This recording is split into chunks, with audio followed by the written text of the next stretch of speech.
Olá pessoal, mais uma vez venho aqui agradecer o convite para mais uma palestra, para mais um momento de reflexão, de estudo, de encontro com o Evangelho ao meio de um grande caos social, vindo de muitas dificuldades, muitos conflitos, principalmente internos, dentro dos nossos lares, dentro das nossas convivências, dentro do nosso seio familiar, que possamos mais uma vez estar falando do Cristo que aconselha, que evangeliza, que ensina, que abraça e principalmente que ama.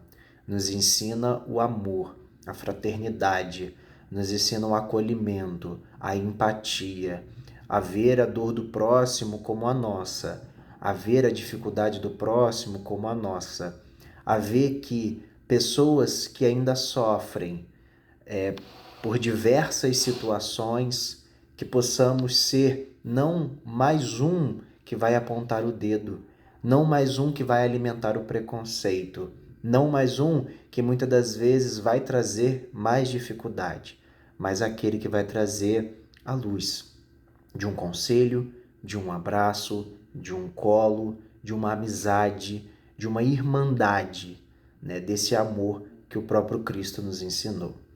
Hoje vamos falar de um tema super importante, um tema que na maioria das vezes a gente passa por ele e não tentamos, na maioria das situações, desmembrar qual é o significado, qual é a importância ali, né, da paternidade no mundo terreno, da reencarnação, qual que seria a nossa responsabilidade enquanto co-criadores junto com Deus desses espíritos que vêm diante da reencarnação. E hoje vamos falar sobre essa responsabilidade, sobre essa missão. E é uma missão super importante para o nosso crescimento espiritual. Diante de todo método educacional, diante de todo método moral, o quanto nós estamos nos responsabilizando, o quanto nós estamos fazendo com que essa função, né, essa oportunidade de crescimento espiritual está, né, de certa forma, nos priorizando para esses métodos educacionais de instrução para ser um melhor espírito. Nesse primeiro momento, eu gostaria, né, da gente fazer uma breve reflexão, né? Quem está educando os nossos filhos?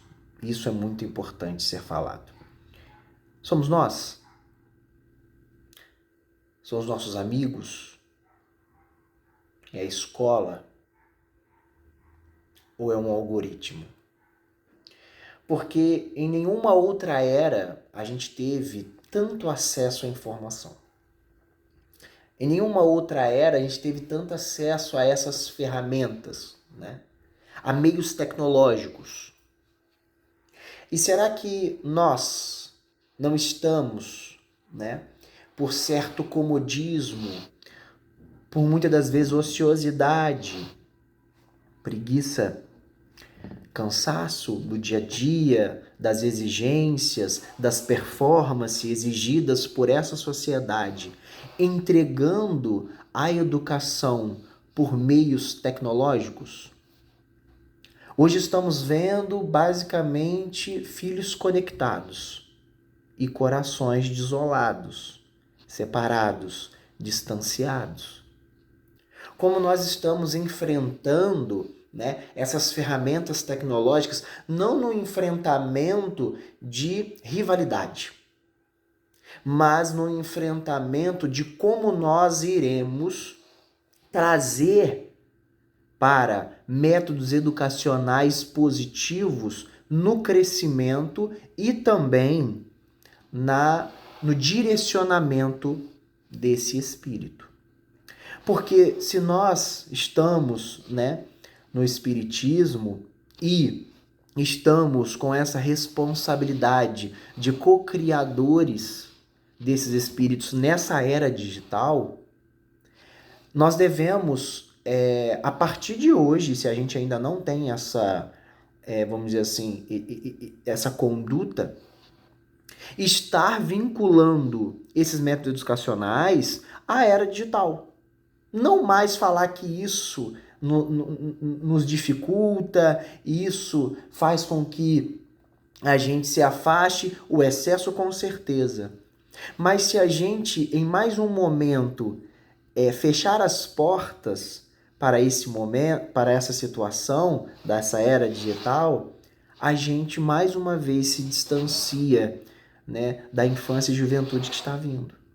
Que cada vez mais está sendo mais cedo apresentado para ela esse meio digital. O celular, os computadores, as entregas. Mas a doutrina espírita, ela vem nos mostrar um olhar além dos aparelhos eletrônicos. Ela vem mostrar um olhar por um aparelho totalmente mais enfático, empático, amoroso, que é o contato, é o sentimento, é a troca, é o abraço, é o diálogo, mas sabendo que nós estaremos nesse mundo digital e que precisamos também, vamos dizer assim, né? E muitas das vezes estar acompanhando esse mundo digital. Está, de certa forma, fazendo com que as proximidades possam ser perante as telas, mas que elas não dificultem e substituem, né, o sentimento, a fraternidade, a troca, o diálogo.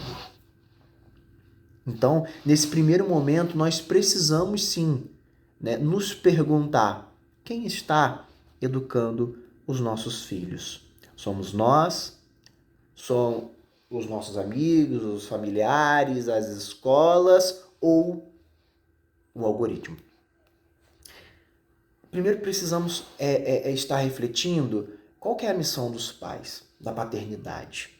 E o Livro dos Espíritos nos explica muito bem sobre isso na questão 208, que os pais, eles influenciam muito mais do que a gente imagina no crescimento das crianças e se tornam responsáveis diante desses resultados. Ou seja, o que nós estamos entregando para as nossas crianças. O que nós estamos ensinando para elas, principalmente com as nossas ações. Nós estamos levando um discurso de diminuição de tecnologia, de diminuição de telas, mas na primeira oportunidade que eu tenho para dialogar, para conversar, para estar próximo à minha família, à minha esposa, ao meu esposo, aos meus filhos, meus netos, sobrinhos, eu tô com uma tela na mão. Eu tô com um aparelho eletrônico na mão. Ou seja, é fazer aquilo que eu falo, mas não fazer aquilo que eu faço. E a gente já sabe que esse método educacional ele é falho. Ele não é coeso, ele não é sólido. Porque essas crianças, elas vão repetir, né, as nossas práticas, as nossas condutas. E o que nós estamos mostrando para ela como nossa prioridade? É o diálogo? É a conversa? É o conselho? É o abraço? Ou é basicamente o joia do WhatsApp? Às vezes é só esse que a gente vai conseguir naquele momento. Mas quando a gente chega em casa, a gente vai conversar. Não é excluir os meios digitais. É trazer para o campo sentimental e uma ferramenta, né, um instrumento de auxílio para levar métodos educativos, mas não uma substituição, não uma troca, mas um auxílio. Então nós precisamos entender qual que é o nosso papel. Nós temos um papel de entrega, de cocriação juntamente. A gente volta lá no planejamento reencarnatório, muito utilizado por André Luiz no livro Missionários da Luz. O quanto nós somos responsáveis, né, nessa cocriação desses espíritos. Uma responsabilidade que nós fechamos no nosso planejamento. E o que nós estamos entregando para eles? Mais do mesmo? Desse contato superficial das telas? Ou eu estou ali olho no olho, chamando para conversar, para dialogar, para ensinar, né, a essas crianças, a esses jovens, né, os ensinamentos necessários para o enfrentamento das dificuldades mundanas. Qual que é a nossa missão quanto co-criador? Isso é muito importante a gente se perguntar, para a gente não se perder e também não transferir a nossa responsabilidade educativa. Transferir para a casa espírita, transferir para outras pessoas. Porque, gente, a nossa casa, tá lá no Jesus no Lar, Neilus traz pra gente, precisa ser o primeiro ponto do Evangelho, o berço do Evangelho. Tá lá no primeiro capítulo do Jesus no Lar. E como é que tá a nossa transferência do Evangelho? Lucas, claro, a gente faz o Evangelho no lar, todas as oportunidades, né? A gente faz todas as semanas, a gente pega o Evangelho, abre, toma água fluidificada, faz a prece, tudo bem. Mas que isso não possa ser basicamente um ritual daquela semana, daquele dia, daquele momento, mas ali uma troca, uma vivência. Fazendo com que aquele momento seja um momento oportuno para unir corações. Para muitas das vezes pedir perdão, desculpas, rever algumas falas, algumas atitudes, algumas colocações equivocadas. São nesses momentos que a gente para e pensa o quanto é importante estar unindo, né, esses corações naquele lar.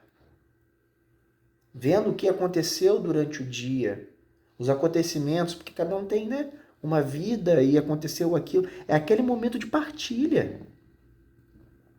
É aquele momento de evangelho, de boas novas, trazendo ali uma fala amiga, coesa, coerente, amistosa, fraterna. Porque isso é o mais importante. E fazer com que esse momento seja um momento que vamos levar, né, de situações tanto do aprendizado daquela mensagem do evangelho, quanto também daquele momento, né, de fraternidade para as dificuldades que a gente encontra no trabalho, na escola, na faculdade, com os amigos, com os outros familiares, e por aí vai. Então o evangelho no lar, ele é feito ali naquele dia, naquele horário, naquele momento, com aquela página, com o intuito não de ficar naquele momento, mas da gente abranger para o nosso dia. Aquele ensinamento colocado possa ser um substrato de transformação íntima durante o seu percurso, no dia a dia, nas dificuldades que enfrenta, nos problemas que enfrentam. Meus irmãos, os filhos, as crianças, eles não são folhas em branco. Vão trazer dificuldades, vão trazer inquietações, inseguranças, imperfeições, como nós trazemos e temos. Nós precisamos, de certa forma, indicar, né, orientar, fazer com que esses espíritos possam, juntamente com a nossa ajuda e também com o trabalho deles mesmos, saber os melhores caminhos para que possam se tratar, se educar, se cuidar e cuidar do próximo. Porque essa é a nossa missão, de nossa responsabilidade, vamos dizer assim. E aí a gente sempre se pergunta o que nós estamos trazendo. Como exemplo, por exemplo. No tratamento com a minha esposa, com o meu esposo, na forma que eu falo com as pessoas que trabalham comigo, que estudam comigo, a forma que eu falo com as pessoas que eu não conheço. Isso é muito importante. Por quê? Porque mostra o quanto nós estamos, né, tentando nos evangelizar, mesmo com distâncias afetivas, Como eu trato aquela pessoa que eu não conheço? Eu não conheço aquela pessoa. Mas aquela pessoa é um amor da vida de alguém. Como eu trato aquela pessoa que está, de certa forma, né, passando por algumas dificuldades sociais, financeiras, e estão em situação de rua, ou estão recebendo um certo tipo de preconceito? Qual é o ensinamento que eu estou dando para aquela criança que está, né, de mão dada comigo? Que aquela pessoa deverá estar excluída da sociedade, deverá estar se mantendo dessa forma, que aquela pessoa ela só está ali porque ela não quer trabalhar, porque é uma pessoa que está vinculada a vícios terrenos.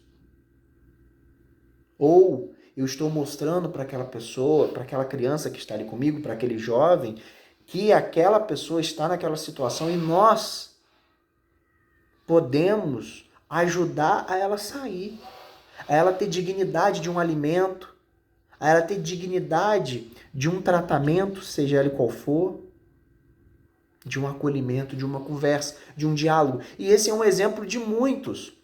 Mas eu poderia vir trazendo outras, porque é dessas ações que eles vão estar moldando as próprias ações deles. É dessas atitudes que as crianças que estão ali de olho, vendo, captando, armazenando, absorvendo, vai estar ali construindo a sua índole, caráter, como está lá na questão 383, Livro dos Espíritos, qual a importância da infância? É na infância que há ali absorção de valores, de caráter, de índole. E como é que nós estamos mostrando isso tudo? Porque educação moral, gente, não é discurso. É ação, é atitude, é transformação. É a criança e o jovem ver que nós somos imperfeitos, mas estamos em busca de aprimorar certas dificuldades, certas situações que ainda, né, nos dificulta no convívio social, vamos dizer assim, mas nós estamos em busca. Como está lá na frase do Sede Perfeitos, né? Como reconhecer um verdadeiro espírita. E está lá que está trabalhando suas más tendências, né? Então, como nós estamos utilizando isso tudo? Essa oportunidade da reencarnação está de frente com múltiplas dificuldades. Estamos numa era digital. Nós precisamos entender hoje, e isso é uma discussão muito grande, né, em momentos oportunos, com a própria evangelização, a própria mocidade, pessoas, né, que trabalham nessas áreas, é que hoje a gente não pode mais ver a tecnologia como inimiga, né?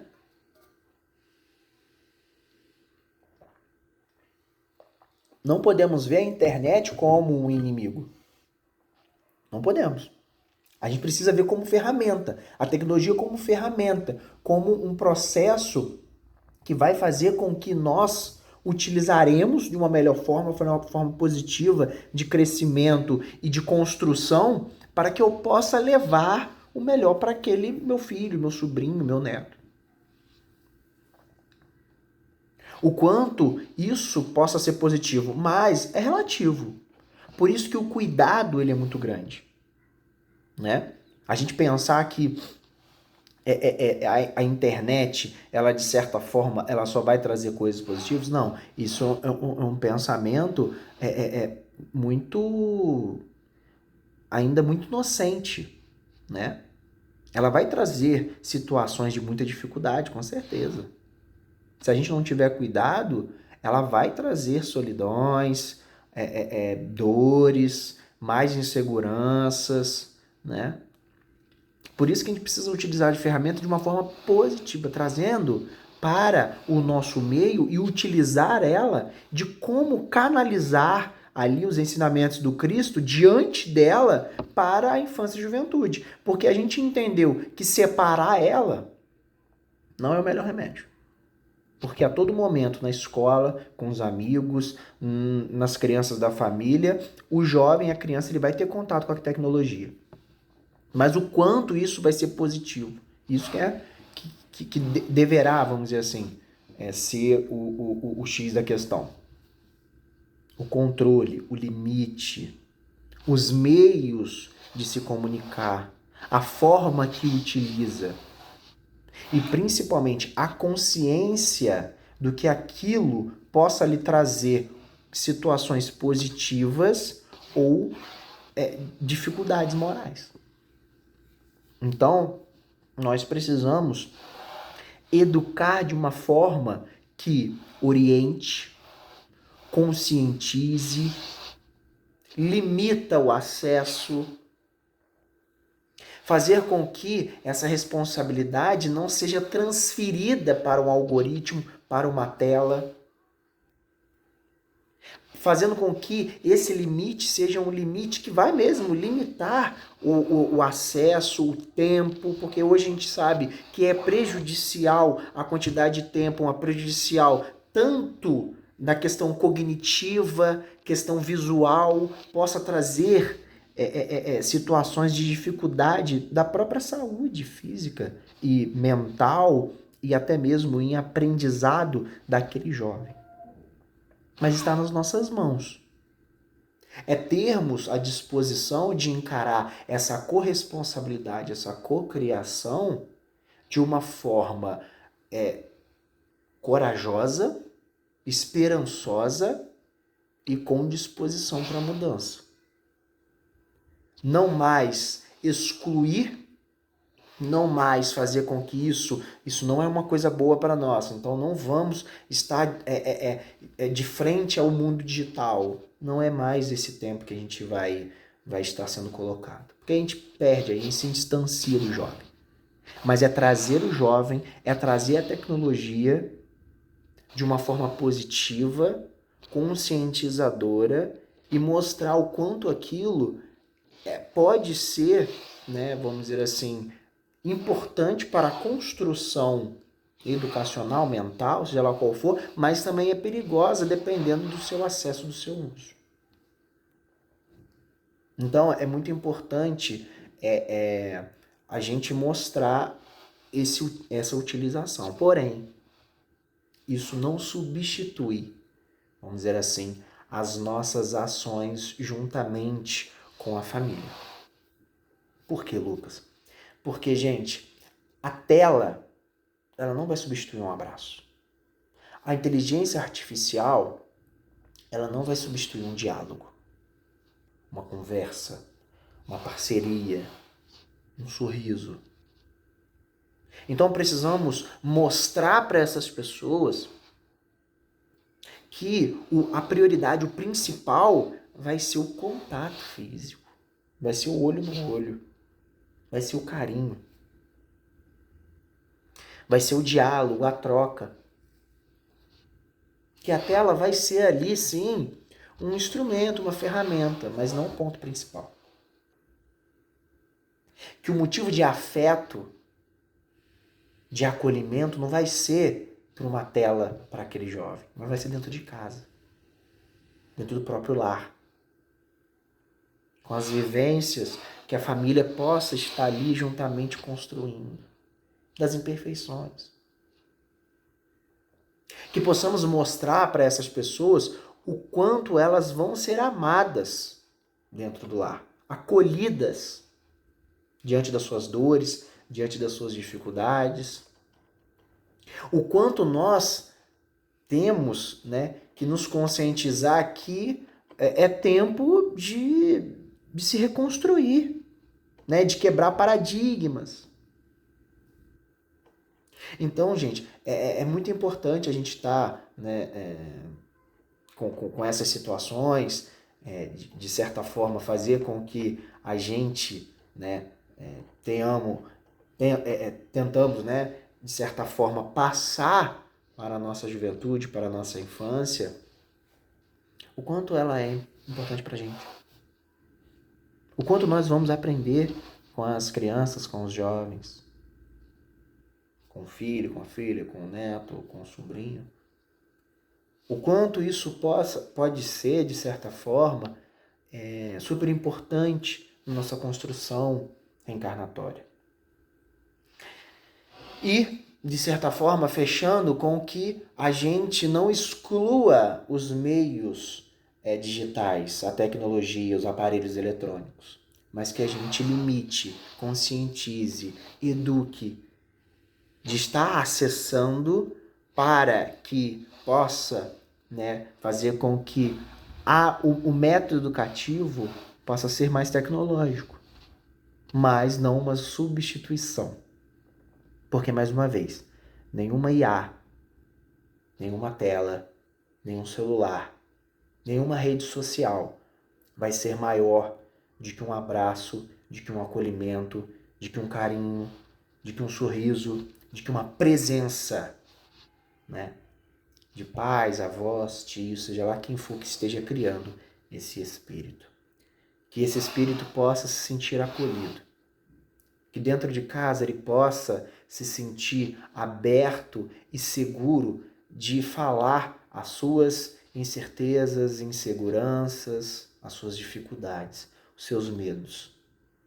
Que dentro de casa ele possa ter a segurança de ser ele mesmo e não estar se escondendo por uma máscara, porque dentro de casa ele não é acolhido, ele não é amado.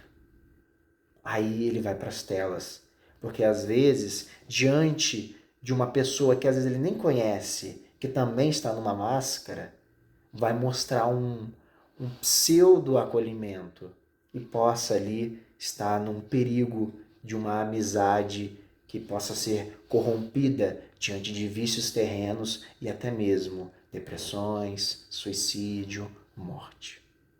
Que possamos trazer os jovens para dentro de casa. Eles vão vir com celulares, dispositivos eletrônicos.